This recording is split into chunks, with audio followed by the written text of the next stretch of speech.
Jace Beleren, what are you doing? For what it's worth, I'm very sorry for this. What are you doing, Jace? What I must. What I need to. Long ago, on the plain of Tarkir, dragons and humans existed in a delicate balance of power. But everything changed when the planeswalker Sarkhan Vol traveled back in time to save Ugin, the spirit dragon, from death at the hands of Nicol Bolas. This single act reshaped Tarkir's entire timeline. In this new reality, dragons became the dominant force, with powerful dragon lords ruling over the humanoid clans. The once proud clans were forced to either join the dragon broods or face extinction. Their leaders were hunted down and killed, and those who survived had to renounce their clan identities. But the tides of fate shifted again 5 years ago when Ugin awoke from hibernation and left Tarkir. His departure weakened the Dragonstorms that birthed new dragons. Combined with casualties from the new Phyrexian invasion, this gave the humanoids their chance. This is where our story truly begins. Narset, once a devoted student of the Dragon Lord Ojutai, emerged as the key figure in the rebellion. Known now as the Waymaster, she discovered an ancient ritual called the Storm Nexus. She performed this dangerous spell at the Crucible of the Spirit Dragon, a gamble that would forever change Tarkir. The ritual summoned a massive dragon storm from which 5 unformed dragon spirits emerged. Narset was the first to bind herself to one of these spirits, shaping it into a semi-corporeal form. The rebellion leaders followed her example, forging soul pacts with these spirit dragons and finally defeating the tyrannical dragon lords. But victory came at a price. The Storm Nexus ritual intensified the dragon storms, creating new wild dragons more ferocious than before. Parts of Tarkir became uninhabitable, and the ecosystem fell into chaos. The 5 clans, Abzan, Jeskai, Mardu, Sultai, and Temur, reformed, drawing from their past traditions while incorporating aspects of the dragon broods they once served. A fragile peace settled over the realm, though ideological differences often erupted into conflict. Our story picks up with Narset at the Storm Crane Monastery, a floating ship serving as both school and refuge. Here she meets Elspeth, an archangel who brings concerning news from across the multiverse. Dragons across Tarkir have grown more aggressive and powerful, and the dragon storms are intensifying beyond anything ever seen before, and omen paths have allowed dragons into worlds previously never seen before. While investigating these phenomena, Narset notices disturbing changes in the land itself. Oxen developing reptilian eyes, cats growing wings, signs of primordial forces at work. She fears the Storm Nexus may have destabilized Tarkir's natural balance more than anyone realized. Their discussion is cut short when a massive dragon attacks the monastery, breaching its hull. Narset and Elspeth lead the defense, with Elspeth bravely diving into the dragon's mouth to deliver a critical blow. Though they repel the attack, the damage is severe, and Narset must decide whether to involve her Jeskai clan in a broader conflict that might extend beyond their plane. Council member Tygum urges caution, suggesting Elspeth's presence might be attracting these attacks. He reminds Narset of the sacrifices the Jeskai have already made and questions the wisdom of entangling them in multiverse affairs. Torn between duty to her people and the larger threat, Narset faces a difficult choice.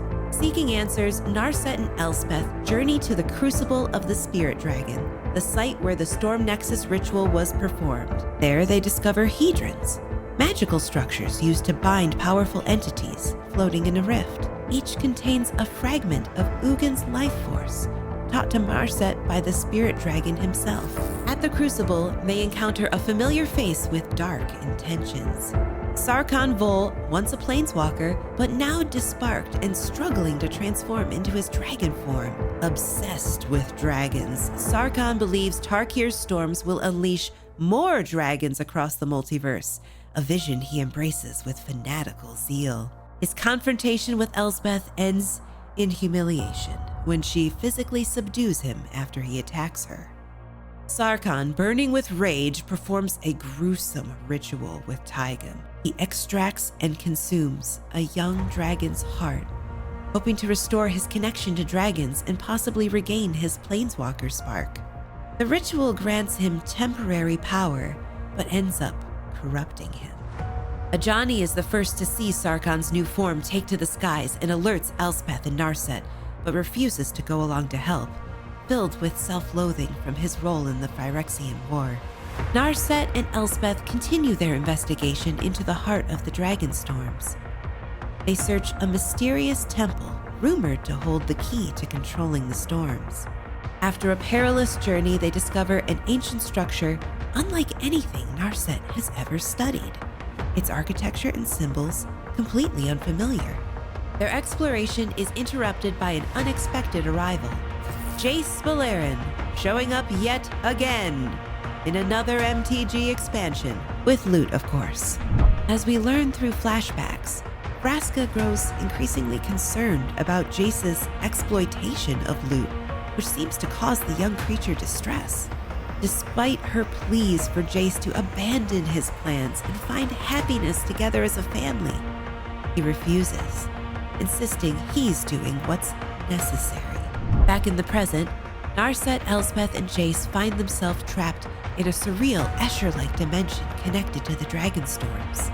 They discover their thoughts are shaping their surroundings, making escape impossible. Narset realizes they need to clear their minds and allow someone else's thoughts to shape the dimension. The dimension shifts to reveal the presence of Ugin and his twin, Nicol Bolas, though Bolas appears to have amnesia. Elspeth is shocked to see Bolas alive, as he was believed dead. Ugin explains he has trapped himself and Bolas in this dimension to protect the multiverse from his twin's machinations. Narset pleads with Ugin to help stop the Dragonstorms, but he refuses, claiming all his energy must focus on containing Bolas. As they speak, Bolas begins remembering fragments of his past. It is then revealed that Jace's plan is to control the meditation realm to reverse the Phyrexian invasion so it never happened. But his true ambition is to restore Vraska to a former state of unscarred happiness.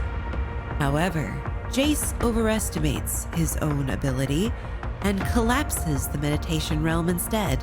Narset, Elspeth, Vraska, and Lute flee through an omen path, barely escaping. They emerge only to find Tarkir's sky darkened by Sarkhan's dragon army.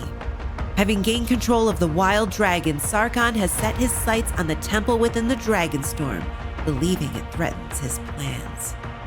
Elspeth takes to the skies to confront Sarkhan directly, while Narset faces the dragon army alongside the Abzan forces. The planeswalker Ajani arrives just in time to save Narset from a dragon attack. He attempts to reason with Sarkhan, hoping to reach the person he once knew, but Sarkhan refuses to listen. Sarkhan launches his form at Elspeth. As Elspeth plummets, Ajani can't bear to see his friend die again and catches the Archangel. They share an emotional moment, and Ajani chooses to fight once more. Just as all seems lost, Ugin himself arrives on the battlefield. The spirit dragon's presence causes Sarkhan's dragons to flee in terror. Despite Sarkhan's refusal to back down, Ugin proves too powerful, engulfing him in ghost fire and defeating him. With Sarkhan defeated and his army scattered, the Dragonstorms begin to subside. As the dust settles, Narset and her allies are left to contemplate Ugin's return and what it means for Tarkir's future. The immediate threat has been neutralized, but Ugin's ominous words hint at a bigger threat. Nicol Bolas is free.